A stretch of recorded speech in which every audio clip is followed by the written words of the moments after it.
Глава 4. Пересечение границ привязанности. «Что с нами происходит, Гордо?» — спросил я, когда остальные ушли.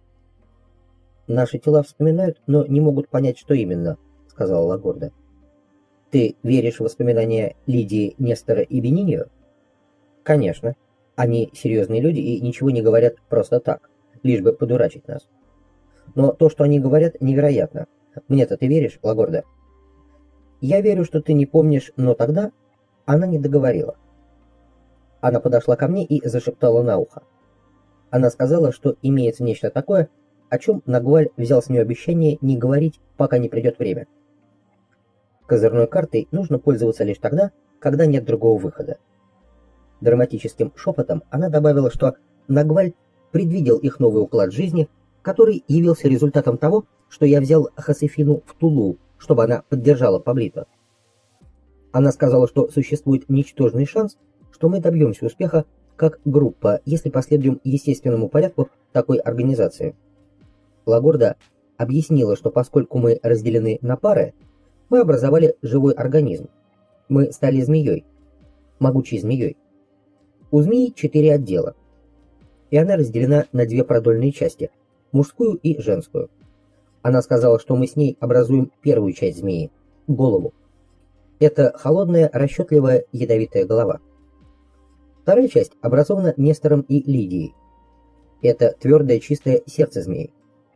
Третье – брюхо, подвижное, переменчивое, ненадежное. Оно образовано Паблито и Хосефиной. И 4-й отдел – хвост, где расположена погремушка. Он образован парой, которая в реальной жизни может греметь часами до бесконечности на своем цокающем наречии – Бениньо и Розой. Лагорда встала и выпрямилась. Она улыбнулась мне и похлопала меня по спине. «Элихио сказал еще одно слово, которое я недавно вспомнила», — продолжала она. Хосефина согласна со мной, что он вновь и вновь повторял слово «след». Мы пойдем по следу. Не дав мне возможности задать ей какой-нибудь вопрос, она сказала, что собирается немного поспать, а затем собрать всех, чтобы отправиться в путешествие. Мы вышли в полночь, при ярком лунном свете. Сначала никто не хотел идти, но Лагорда очень удачно описала им то, что Дон Хуан называл построением змеи. Перед выходом Лидия предложила, чтобы мы позаботились о провизии на случай, если путешествие затянется. Лагорда возразила, что мы не знаем, какое путешествие ждет нас. Она сообщила, что Нагваль однажды указал ей начало тропы и сказал, что при удобном случае мы должны собраться в этом месте и позволить силе открыться нам. Лагорда добавила, что это не обычная козья тропа, а естественная линия на земле, которая, по словам Нагваля, может дать нам силу и знания, если мы сможем следовать по ней и стать с ней единым целым. Мы двигались под смешанным руководством. Лагорда дала нам толчок, а Нестор знал местность. Лагорда привела нас к определенному месту в горах. После этого Нестор принял руководство и нашел тропу. Наше построение было очевидным.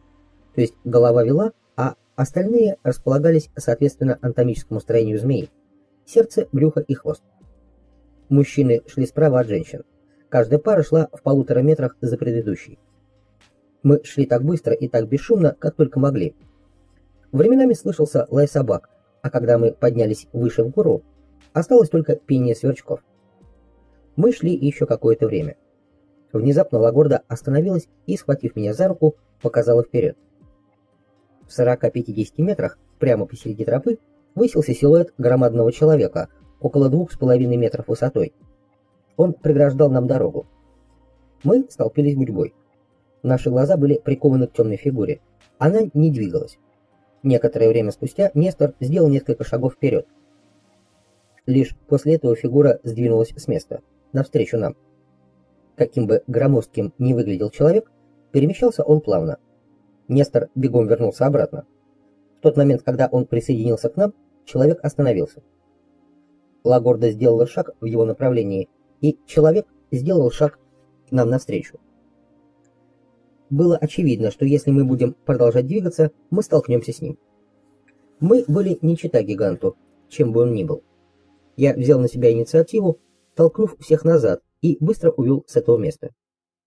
Мы возвращались к дому Лагорды, в глубочайшем молчании. Обратный путь занял у нас несколько часов. Мы совершенно выдохлись.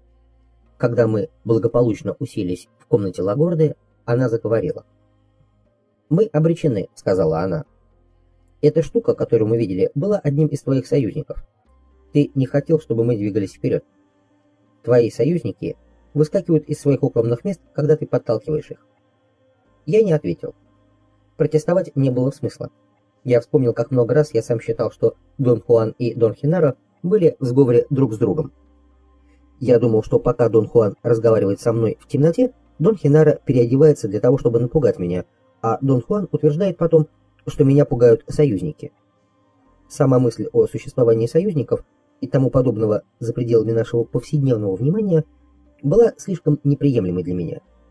Но затем я на своем опыте убедился, что союзники, которых описывал Дон Хуан, действительно существуют. В мире, как он говорил, полно всевозможных тварей. Авторитетным тоном, крайне редким в моей повседневной жизни, я сказал Лагорде и остальным, что у меня есть для них предложение, которое они вольны либо принять, либо нет.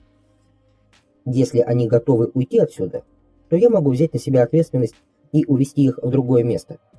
Если не готовы, я буду чувствовать себя свободным от каких-либо обязательств перед ними. Я чувствовал прилив оптимизма и уверенности. Никто из них ничего не сказал. Они смотрели на меня молча, как бы взвешивая мое заявление. «Сколько вам понадобится времени, чтобы собрать вещи?» — спросил я. «У нас нет вещей», — сказала Лагорда. «Мы поедем как есть. И мы можем ехать прямо сейчас, сию же минуту, если это необходимо. Но если мы можем подождать еще 3 дня, то это было бы лучше для нас». «Как насчет ваших домов?» — спросил я. «Об этом позаботится Соледад», — ответила она. Впервые с тех пор, как я в последний раз видел Донью Соледад, было упомянуто ее имя. Я настолько заинтересовался, что моментально забыл о сложном положении данного момента. Я сел. Лагорда колебалась с ответами на вопросы о Донье Соледад. Нестор вмешался и сказал, что Соледад где-то поблизости, но они очень мало знают о том, чем она занимается. Она приходит и уходит, никому ничего не говоря. Между ними существовало соглашение, чтобы она присматривала за их домами. Донья Соледад сказала, что рано или поздно им нужно будет уехать, и тогда она примет на себя ответственность и сделает все необходимое, чтобы они избавились от своей собственности. «Как вы дадите ей знать?» — спросил я. «Это дело Лагорды», — ответил Нестор. «Она знает, где находится Соледад». «Где Донья Соледад, Лагорда?» — спросил я. «Откуда, черт возьми, я могу знать это?» — бросила Лагорда. «Но ведь именно ты всегда зовешь ее», — сказал Нестор. Лагорда посмотрела на меня. Это был мимолетный взгляд, но он поверг меня в дрожь. Я узнал этот взгляд, но откуда? Все мое тело напряглось. Солнечное сплетение стало твердым, как никогда. Моя диафрагма, казалось, давила вверх сама на себя. Я подумывал о том, не прилечь ли, когда внезапно оказался стоящим. «Лагорда не знает», — сказал я. «Только я знаю, где она находится». Все были потрясены, и я, пожалуй, сильнее всех. Я сделал это заявление без всяких разумных на то оснований. Однако в тот момент, когда я его произносил, у меня была абсолютная уверенность, что я знаю, где она находится. Это было похоже на озарение, промелькнувшее в моем сознании. Я увидел горный район с зазубренными сухими пиками и пустую холодную равнину. Как только я замолчал, следующей осознанной мыслью было, что я, по-видимому, видел этот ландшафт в кино, и что нагрузка от пребывания с этими людьми вызвала у меня такой срыв. Я извинился, что ввел их в заблуждение, хотя и не намеренно, и уселся. «Ты хочешь сказать, что не знаешь, почему ты это сказал?» — спросил меня Нестор. Он осторожно подбирал слова. Естественнее было бы спросить, по крайней мере для меня. «Значит, ты на самом деле не знаешь, где она находится?» Я сказал им, что на меня нашло что-то неизвестное. Я описал им местность, которую увидел, и ту нахлынувшую на меня уверенность, что Донья Соледад находится именно там. «Подобное происходит с нами довольно часто», — сказал Нестор. Я повернулся к Лагорде, и она кивнула головой. Я попросил ее объясниться. «Эти сумасшедшие, запутанные вещи все время приходят нам в голову», — сказала Лагорда. «Спроси Лидию, Розу или Хосефину». С тех пор, как они поселились парами, Лидия, Роза и Хосефина мало говорили со мной. Они ограничивались приветствиями или случайными репликами о пище или погоде. Лидия избегала моего взгляда. Она пробормотала, что временами ей кажется, будто она помнит еще и другие вещи. «Иногда я могу действительно ненавидеть тебя», — сказала она мне. «Я думаю, что ты притворяешься глупым, но потом я вспоминаю, что однажды ты даже заболел из-за нас. Это был ты?»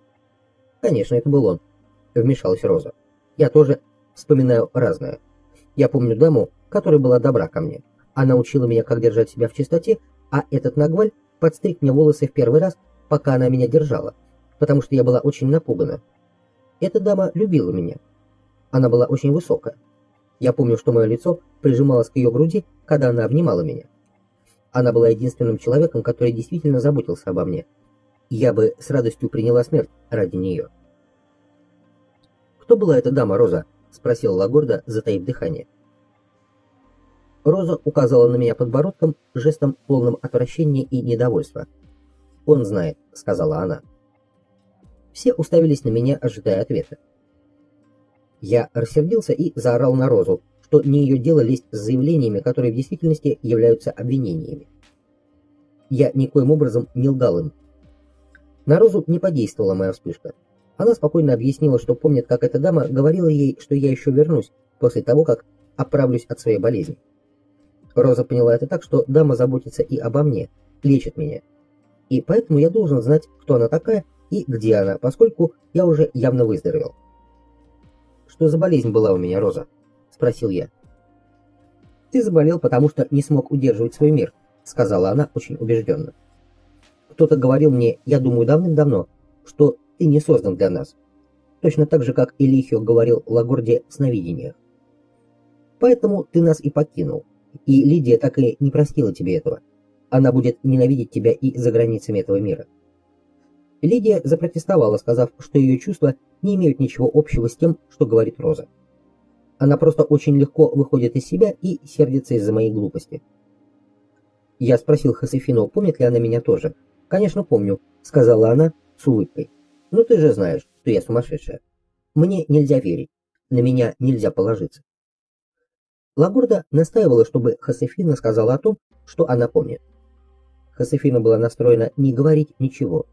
И они спорили, пока, наконец, Хосефина не сказала мне: «Какой толк от всех этих разговоров о воспоминаниях?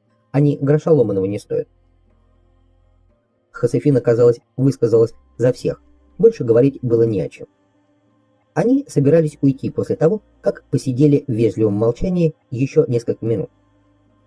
«Я помню, как ты покупал мне красивые платья», — внезапно сказала мне Хосефина. «Разве ты не помнишь, как я упала с лестницы в магазине? Я чуть не поломала ноги, и тебе пришлось меня нести». Все опять сели, уставившись на Хосефину. «И еще я помню одну сумасшедшую, она хотела побить меня и гонялась за мной, пока ты не рассердился и не остановил ее». Я был растерян. Все, казалось, уцепились за слова Хосефины, хотя сама она говорила, чтобы ей не верили, так как она сумасшедшая. Она была права. Ее воспоминания не имели для меня никакого смысла. «Я тоже помню, почему ты заболел», — сказала она. «Я была там, но не помню где. Они взяли тебя сквозь стену тумана, чтобы разыскать глупышку Лагорду. Я думаю, она заблудилась. Ты не мог вернуть ее. Когда они принесли тебя назад, ты был почти мертв». Молчание, последовавшее за ее словами, было гнетущим. Я уже просто боялся что-либо спрашивать. «Я не могу вспомнить, ради чего она отправилась туда, и кто принес тебя оттуда. Глупая Лагорда клянется, что она не знала тебя, пока ты не пришел к нам в этот дом несколько месяцев назад. Я же узнала тебя сразу. Я помнила, что ты был Нагваль, который заболел. Ты хочешь что-то узнать? Я думаю, эти женщины просто индульгируют, как и глупый Паблито. Они-то должны помнить, ведь они были там же». «А ты помнишь, где мы были?» — спросил я. «Не помню», — сказала Хосефина. «Однако узнала бы, если бы ты меня туда привез. Когда мы были там, нас называли пьяницами, потому что мы блуждали. У меня в голове тумана было меньше, чем у остальных, поэтому я помню довольно отчетливо». «Кто называл нас пьяницами?» — спросил я. «Не тебя, только нас», — ответила Хосефина. «Я не помню, кто. Наверное, Нагваль Хуан Матус». Я посмотрел на них, и все отвели глаза. «Мы подходим к концу», — пробормотал Нестор, как бы говоря сам с собой. «Наш конец уже смотрит нам в лицо». Казалось, он был на грани слез. «Я должен быть рад и горд, что мы прибыли к концу, и все же я печален. Не можешь ли ты объяснить это, Нагваль?» Внезапно всех охватила печаль. Даже дерзкая Лидия загрустила. «Что с вами случилось?» — спросил я. «О каком конце вы говорите?» «Я думаю, каждый знает, что это за конец», — сказал Нестор. «В последнее время у меня были странные ощущения. Что-то зовет нас, а мы сопротивляемся, цепляясь. Паблито, как истинный кавалер, отметил, что Лагорда единственный среди нас, кто ни за что не цепляется. Все остальные, заверил он меня, безнадежные эгоисты. Нагваль сказал, что когда придет время, мы получим знак, сказал Нестор. Что-то такое, что нам действительно нравится, выйдет на передний план и позовет нас. Он сказал, что это не обязательно должно быть что-то большое, добавил Бениньо. Может подойти что угодно, что нам нравится. Для меня знак придет в виде оловянных солдатиков, которых у меня никогда не было, добавил Бениньо. Отряд оловянных солдатиков, конных гусар, явится, чтобы забрать меня. А чем это будет для тебя? Я вспомнил, как Дон Хуан говорил мне однажды, что смерть может стоять позади чего угодно, даже позади точки в моем блокноте. А потом он дал мне определенную метафору моей смерти. Я рассказал ему, что, гуляя однажды по бульвару Голливуда в Лос-Анджелесе, я услышал звуки трубы, играющей старый идиотский популярный мотив. Музыка доносилась из магазина грампластинок на этой улице. Никогда я не слышал более приятных звуков. Я был захвачен ими. Я был вынужден присесть на бордюр. Медные звуки трубы попадали мне прямо в мозг. Я ощущал их над своим правым виском. Они ласкали меня, пока я не опьянел от них. Когда они смолкли, я знал, что нет способа когда-нибудь повторить это ощущение, и у меня было достаточно отрешенности, чтобы не броситься в магазин и не купить эту пластинку вместе со стереопроигрывателем, чтобы слушать и слушать ее. Дон Хуан сказал, что это было знаком, который дала мне сила, управляющая судьбой людей.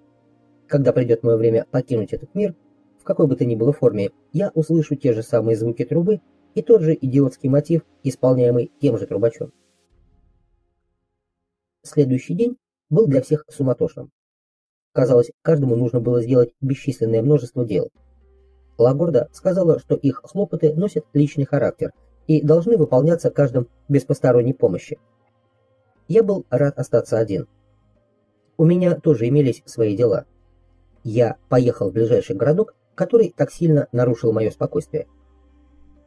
Я подъехал прямо к дому, имевшему такую притягательную силу для меня и Лагорды. Я постучал в дверь. Открыла дама. Я сочинил историю, что жил в этом доме ребенком и хотел бы взглянуть на него опять. Она была доброжелательной женщиной и повела меня в дом, многословно извиняясь за несуществующий беспорядок. Этот дом был переполнен скрытыми воспоминаниями. Они были там, я мог их чувствовать, но вспомнить не мог ничего. На следующий день Лагорда уехала ранним утром. Я ожидал, что ее не будет весь день, но к обеду она вернулась. Казалось, она была крайне взволнована. «Соледат вернулась и хочет тебя видеть», — сказала она напрямик. Без единого слова объяснения она отвела меня к дому Соледат. Донья Соледат стояла у двери. Она выглядела еще более молодой и сильной, чем когда я ее видел в последний раз. У нее осталось лишь отдаленное сходство с той старой женщиной, которую я знал много лет назад. Лагорда была на грани слез. То напряжение, через которое мы проходили, делало ее состояние вполне понятным для меня. Она ушла, не произнеся ни слова. Донья Соледат сказала, что у нее очень мало времени для разговора со мной, и что она собирается использовать каждую минуту. Она производила странное впечатление отрешенности. В каждом ее слове звучала вежливость. Я сделал жест, чтобы остановить ее и задать вопрос. Самым деликатным образом она прервала меня. Она сказала, что подбирает слова очень тщательно, и что недостаток времени позволит ей сказать лишь то, что существенно. Она секунду пристально смотрела мне в глаза, и эта секунда показалась мне неестественно длинной. Это раздражало меня. Она могла бы и смотреть на меня, и в то же время ответить на какие-нибудь вопросы. Она прервала паузу и заговорила о том, что я воспринял как абсурд. Она сказала, что нападала на меня, поскольку я сам об этом попросил в тот день, когда мы впервые пересекли параллельные линии, и что она может лишь надеяться, что ее атака была эффективной и послужила своей цели. Я хотел закричать, что я никогда не просил ее ни о чем подобном, что ничего не знаю о параллельных линиях, и то, что она говорит, бессмыслица. Она закрыла мне рот ладонью. Я автоматически расслабился. Она выглядела опечаленной. Она сказала, что нет способа, при помощи которого мы могли бы разговаривать, потому что в данный момент мы находимся на двух параллельных линиях, и ни у одного из нас нет энергии пересечь их. Только ее глаза могли сообщить мне о ее настроении. Безо всяких причин я почувствовал себя расслабленным. Что-то во мне смягчилось.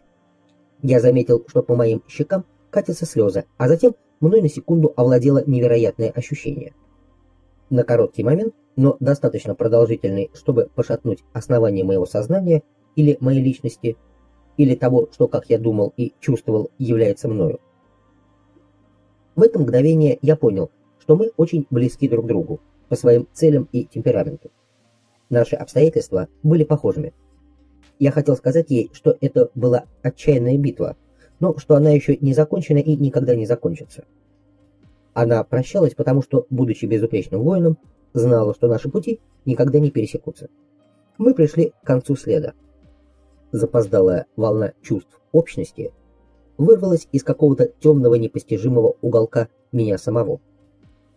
Эта вспышка была подобна электрическому разряду внутри моего тела. Я обнял ее, мои губы двигались, говоря что-то, не имеющее для меня никакого смысла. Ее глаза загорелись. Она тоже говорила что-то, чего я не мог понять. Единственное ощущение, бывшее для меня ясным и состоявшее в том, что я пересек параллельные линии, не имело никакого прагматического значения. Внутри меня вырвался наружу какой-то источник, какая-то необъяснимая сила разрывала меня на части. Я не мог дышать, и все покрылось мглой. Я почувствовал, как кто-то касается меня и мягко тормошит. В фокусе появилось лицо Лагорды. Я увидел, что лежу на кровати Доньи Солидат, возле меня сидела Лагорда. Мы были вдвоем. «Где она?» — спросил я. «Ушла», — ответила Лагорда. Я хотел все рассказать Лагорде, но она остановила меня и открыла дверь. Все ученики ожидали меня снаружи. Они надели свои лучшие одежды. Лагорда объяснила, что они порвали все остальное, что у них было. Время клонилось к вечеру. Я проспал несколько часов. Не разговаривая, мы пошли к дому Лагорды, где стояла моя машина. Они забились внутрь, словно дети, собирающиеся на воскресную прогулку. Прежде чем сесть в машину, я остановился, глядя на долину. Мое тело медленно поворачивалось, совершая полный круг, как если бы оно имело собственную волю и свои задачи. Я чувствовал, что постигаю сущность этого места. Я хотел удержать ее в себе, ведь я знал совершенно определенно, что никогда больше его не увижу. Другие, должно быть, уже проделали это. Они были свободны от меланхолии, шутили и смеялись друг над другом. Я завел машину, и мы поехали. Когда мы достигли последнего поворота дороги, солнце садилось, и Лагорда закричала, чтобы я остановился. Она выбралась наружу и побежала на небольшой холмик сбоку от дороги. Она забралась на него и бросила прощальный взгляд на свою долину. Она протянула к ней руки и вдыхала ее в себя. Поездка вниз с этих гор была на удивление короткой и совершенно лишенной событий. Все хранили спокойствие. Я пытался втянуть Лагорду в разговор, но она наотрез отказалась. Она сказала, что горы, будучи собственниками, хотят завладеть ими, и что если они не сохранят своей энергии, то горы никогда не отпустят их. Как только мы спустились в долину, все стали очень оживленными, особенно Лагорда. Она, казалось, была переполнена энергией. Она даже добровольно поделилась информацией без всяких уговоров с моей стороны. Одним из ее утверждений было то, что Нагваль говорил ей, а Солидат подтвердила, что у нас есть другая сторона. Услышав это, остальные выступили с вопросами и замечаниями. Они были в смущении из-за своих странных воспоминаний о событиях, которые с разумной точки зрения не могли иметь места. Так как некоторые из них впервые встретились со мной лишь несколько месяцев назад, то воспоминания обо мне, уходящие в отдаленное прошлое, были чем-то превосходившим границы их понимания. Тогда я рассказал им о своей встрече с Доньей Соледад. Я описал им свое ощущение, что я очень близко знал ее раньше, и чувство, что я, несомненно, пересек тогда то, что она называла параллельными линиями. В ответ на мое заявление все смутились. Казалось, они слышали этот термин раньше. Но я не был уверен, что все они понимали, что это значит. Для меня это была метафора. Я мог бы поклясться, что и для них это было тем же.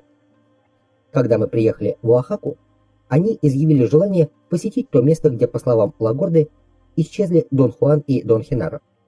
Я приехал прямо туда. Они высыпали из машины и, казалось, ориентировались, принюхивались к каким-то признакам. Лагорда указала направление, в котором они ушли. «Ты сделала ужасную ошибку, Лагорда», — сказал Нестор. «Это не восток, это север». Лагорда протестовала и отстаивала свое мнение. Женщины и Паблито поддерживали ее. Бениньо не вступал в разговор и молча смотрел на меня, как если бы я должен был дать ответ, что я и сделал. Я обратился к карте Оахаки, которая была у меня в машине. Направление, указанное Лагордой, было севером. Нестор заметил, что наш отъезд из их города, как он все время чувствовал, ни в коей мере не был преждевременным или насильственным. Время было выбрано правильно. У других такого ощущения не было. Их колебания были вызваны ошибкой Лагорды. Они считали, что Нагваль указал на их родной город, и это означало, что они должны были остаться там. Я с опозданием признал, что в конце концов виноват сам, потому что вовремя не воспользовался картой. Потом я вспомнил, что забыл им рассказать, как один из тех людей, кого я принял в тот момент за Дона Хенара, позвал нас за собой кивком головы. Глаза Лагорды широко раскрылись от искреннего удивления или даже тревоги. Она этого жеста не заметила. Приглашение касалось только меня. «Вот он, перст судьбы!» — воскликнул Нестор. Он повернулся к остальным. Все заговорили одновременно. Он отчаянно жестикулировал, чтобы успокоить их. «Я лишь надеюсь, что вы сделали все как надо, в расчете на то, что никогда не вернетесь», — сказал он, «потому что мы никогда не возвратимся назад». «Ты говоришь нам правду?» — спросила Лидия со свирепым выражением лица, в то время как остальные выжидающие уставились на меня. Я заверил, что у меня не было причин выдумывать что-либо. И к тому же я совершенно не был уверен, что это были именно Дон Хуан и Дон Хенаро. «Ты очень хитрый», — сказала Лидия. «Ты, быть может, говоришь нам это для того, чтобы мы покорно следовали за тобой». «Подожди минутку», — вмешалась Лагорда. «Этот Нагваль может быть таким хитрым, как ты думаешь, но он никогда не поступит подобным образом». Они заговорили все сразу. Я попытался вмешаться, и мне пришлось сказать, что увиденное мною в любом случае ничего не меняет. Нестор очень вежливо объяснил им, что Хенаро говорил, что когда для них наступит время покинуть долину, он каким-нибудь образом даст им знать об этом кивком головы. Они успокоились, когда я сказал, что если их судьбы предрешены благодаря этому событию, то это касается и моей судьбы. Все мы едем на север. Затем Нестор отвел нас к месту ночевки, постоялому двору, где он обычно останавливался, когда у него бывали дела в городе. Их настроение было приподнятым, пожалуй, даже слишком приподнятым, чтобы я мог чувствовать себя комфортно. Даже Лидия обняла меня, извинившись за свою несносность. Она объяснила, что верила Лагорде и потому не позаботилась о том, чтобы эффективно разорвать свои связи с долиной. Хосефина и Роза вновь и вновь гладили меня по спине. Я хотел поговорить с Лагордой. Мне надо было обсудить с ней наши дальнейшие действия. Но в этот вечер никакой возможности остаться с ней наедине так и не представилось. Нестор, Паблито и Бениньо ушли рано утром по каким-то делам. Женщины тоже ушли, за покупками. Лагорда попросила, чтобы я помог ей купить новое платье. Она хотела, чтобы я выбрал для нее платье, которое дало бы ей полную уверенность в себе, необходимую для того, чтобы стать гибким воином. Я подыскал не только такое платье, но и туфли с чулками. Мы с ней пошли прогуляться. Мы кружили по центру города, глазея на индейцев в их местных одеяниях. Будучи бесформенным воином, она уже совершенно свободно чувствовала себя в своем новом элегантном одеянии. Выглядела она очаровательно. Казалось, она никогда не одевалась иначе. Не она, а я никак не мог привыкнуть к ее новой одежде. Мне было очень трудно сформулировать вопросы, которые прямо-таки рвались из меня. Неожиданно оказалось, что я не имею ни малейшего представления, о чем бы ее спросить. Со всей серьезностью я сказал, что ее новый облик очень сильно воздействует на меня. Она весьма рассудительно ответила, что на меня воздействует не это, а пересечение границ. «Вчера вечером мы пересекли некие границы», — сказала она. «Следат говорила мне, чего ожидать, поэтому я была подготовлена, а ты нет». Она начала медленно и мягко объяснять, что мы пересекли границы привязанности. Она четко выговаривала каждый звук, как если бы говорила с ребенком или иностранцем. Но я не мог сконцентрироваться на ее словах.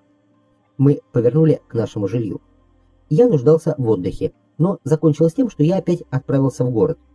Лидия, Роза и Хосефина не смогли ничего купить и теперь хотели что-нибудь такое, как и у Лагорды. К полудню я вернулся на постоялый двор, восхищаясь сестричками. Розе было немного трудно идти на высоких каблуках. Мы подшучивали над ее походкой, когда дверь медленно отворилась и вошел Нестор. Он был одет в сшитый на заказ темно-синий костюм, светло-розовую рубашку и синий галстук. Его волосы были тщательно причесаны и слегка велись, как после специальной химической завивки. Он посмотрел на женщин, а те на него. Вошел Паблито, а следом Бениньо. Оба выглядели сногсшибательно. Их туфли были совершенно новыми, а костюмы сшиты по последней моде. Меня порадовало, как все мгновенно адаптировались к городской одежде. Это очень напоминало Дона Хуана. Я, пожалуй, также был поражен видом 3 хенарос в городской одежде, как когда-то был потрясен, увидев Дона Хуана в костюме. Но их новый облик я воспринял сразу. С другой стороны, хотя я и не удивлялся преображению женщин, привыкнуть к их новой внешности я не мог. Я подумал, что хенарос, видимо, улыбнулась удача магов, раз им удалось купить такие прекрасные костюмы. Услышав мои рассуждения об удаче, они расхохотались. Нестор объяснил, что эти костюмы для них сшил портной еще несколько месяцев назад. Каждый из нас имеет еще по одному костюму. Есть у нас и кожаные чемоданы. Мы знали, что время нашей жизни в горах подходит к концу. Мы готовы к отъезду. Конечно, сначала ты должен сказать нам, куда, а также то, сколько времени мы будем находиться здесь. Он сказал, что у него есть давние деловые счета, которые надо закрыть, и что это потребует определенного времени. Лагорда вышла вперед и заявила, что нынче вечером мы отправляемся так далеко, как позволит сила, следовательно, до конца дня все должны уладить свои дела. Нестор и Паблито медлили у дверей. Они смотрели на меня, ожидая подтверждения. Я подумал, что наименьшее, что я могу, это быть с ними честным. Но Лагорда прервала меня как раз в тот момент, когда я собирался сказать, что сам пребываю в затруднении относительно того, куда нам ехать и что нам надлежит делать. «Мы встретимся на скамейке Нагваля в сумерках», — сказала она. «Оттуда мы и отправимся. Нам следует сделать все, что нужно, или все, что мы хотим до этого времени, зная, что никогда больше в нашей жизни мы сюда не вернемся». После того, как все разошлись, мы с Лагордой остались одни. Резким и неловким движением она села мне на колени. Она была такой легкой, что я мог бы стряхнуть ее тело, едва пошевелив ногами. Ее волосы слабо пахли какими-то духами. Я пошутил, что запах невыносим. Она затряслась от смеха, и вдруг ко мне пришло ощущение воспоминания. Внезапно я как будто держал на коленях другую Лагорду, полную в 2 раза толще той, которую я знал. Лицо ее было круглым, и я дразнил ее, потешаясь над запахом ее волос. У меня было ощущение, что я забочусь о ней. Действие этого потрясающего воспоминания заставило меня встать. Лагорда грохнулась на пол. Я описал ей то, что вспомнил. Я сказал, что видел ее толстой только 1 раз, и то так непродолжительно, что не смог бы описать ее черты. И тем не менее, я только что видел ее, когда она была еще толстой. Она никак этого не комментировала, но сняла свою новую одежду и вновь надела старое платье. «Я еще не готова к нему», — сказала она, указывая на свое новое одеяние. «Нам предстоит сделать еще одну вещь, прежде чем мы будем свободны. Согласно инструкциям Нагваля, мы все должны посидеть на выбранном им месте силы». «Где это место?» «Где-то поблизости в горах. Нагваль говорил, что на этом месте есть естественная трещина. Он сказал, что определенные места силы являются дырами в этом мире. Если быть бесформенным, то можно пройти сквозь такую дыру в неизвестное, в иной мир. Тот мир и этот, где мы живем, находятся на двух параллельных линиях. Вполне возможно, что он всех нас в разное время брал в тот мир через эти линии, но мы этого не помним. Илихио находится в том другом мире. Иногда мы достигаем его при помощи сновидения. Хосефина, конечно, самый лучший сновидящий среди нас. Она пересекает эти линии ежедневно, но то, что она сумасшедшая, делает ее безразличной и туповатой. Поэтому Илихио помог мне пересечь эти линии, считая, что я более разумна. Но и я осталась такой же тупой. Илихио хочет, чтобы мы вспомнили свою левую сторону. Солидат говорила мне, что левая сторона – это линия, параллельная той, на которой мы живем сейчас. Поэтому, если он хочет, чтобы мы ее вспомнили, значит, мы уже бывали там. И не в сновидении. Вот почему мы все вспоминаем время от времени какую-то чертовщину. Ее заключения были логичными, учитывая те исходные данные, которыми она располагала. Я знал, о чем она говорит. Эти случайные, необоснованные воспоминания обладали реальностью повседневной жизни. Однако мы не были способны найти для них ни временной последовательности, ни хоть какого-нибудь промежутка в непрерывном течении нашей жизни. Лагорда села, откинувшись на кровать. В ее глазах была усталость. «Но вот вопрос. Как найти это место силы?» — сказала она. «Без этого места нет возможности для нашего путешествия. А меня заботит, куда вас вести и что там с вами делать. Солидат говорила мне, что мы поедем на север до самой границы», — сказала Лагорда. «А некоторые, пожалуй, поедут еще дальше на север. Но ты не будешь все время с нами, у тебя другая судьба». Лагорда на минуту задумалась. Лицо ее исказилось от попытки привести мысли в порядок. «Солидат говорила, что ты возьмешь меня, чтобы я выполнила свое предназначение. Я единственный из всех нас, кто находится на твоем попечении». Должно быть, на моем лице отразилась тревога. Она улыбнулась. «Солидат сказала мне также, что ты закрыт заглушкой», — продолжала она.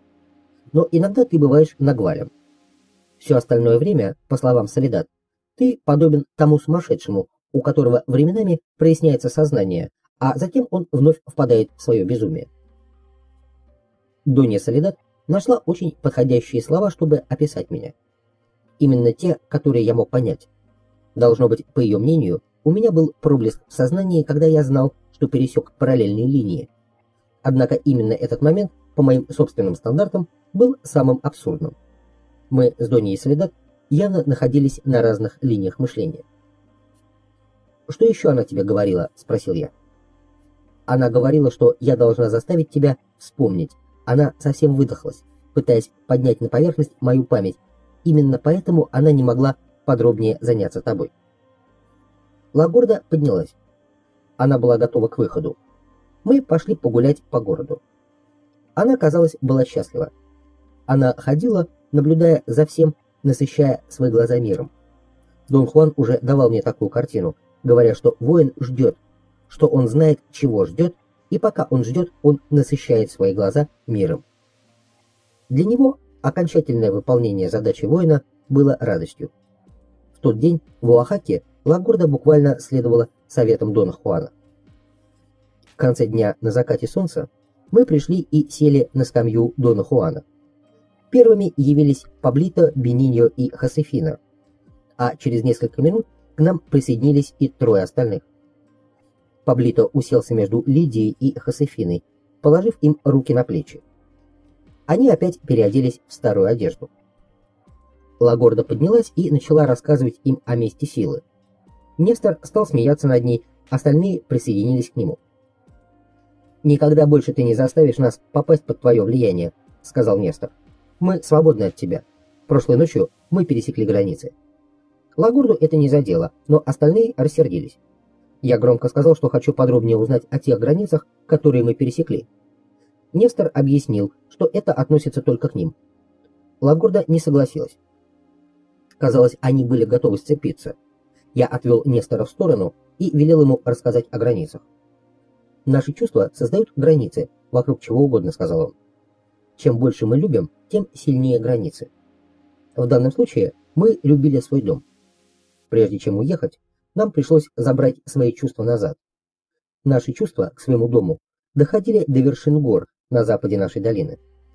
Это была граница.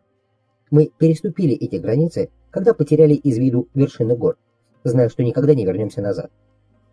«Но я тоже знал, что никогда не вернусь сюда», — сказал я. «Ты не любил эти горы так, как мы», — сказал Нестор. «Это еще как сказать», — загадочно бросила Лагорда.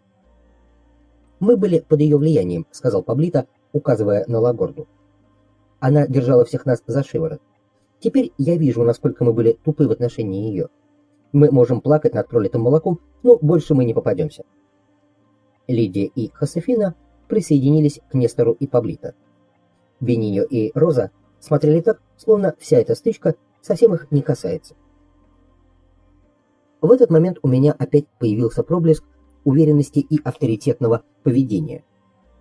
Я поднялся и без всякого сознательного желания заявил, что беру все руководство на себя и освобождаю Лагорду от каких бы то ни было дальнейших обязанностей делать замечания и представлять свои идеи как единственно верное решение. Когда я закончил, то был шокирован собственной смелостью. Все, включая Лагорду, были довольны. Сила, стоявшая за моей вспышкой, первоначально была физическим ощущением раскрывания моих лобных пазух, а затем осознанием того, где именно находится место, о котором говорил Дон Хуан и которое мы должны посетить, прежде чем станем свободными. Когда открылись мои лобные пазухи, передо мной предстало видение того дома, который так меня заинтриговал. Я сказал им, куда мы должны ехать. Они приняли мои указания без каких-либо замечаний. Мы расплатились с хозяином постоялого двора и отправились поужинать. Затем, примерно до 11 часов вечера, мы гуляли вокруг площади по прилегающим улочкам. Я подогнал машину, мы шумно уселись и поехали. Лагорда бодрствовала, чтобы составить мне компанию. Остальные спали. Затем Нестор вел машину, а мы с Лагордой спали.